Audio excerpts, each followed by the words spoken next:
tanawa ra gud ning mga tawhana. Dagko man ang taglawas, lugag may manugutok. Pati ang kabalaan sa Ginoo, apil-apil na nila sa ilang impeachment.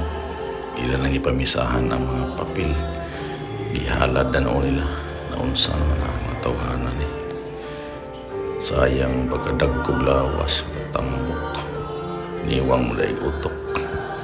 Nadaot na ni sa sige ko na hunaan ng kwartang milyon-milyon.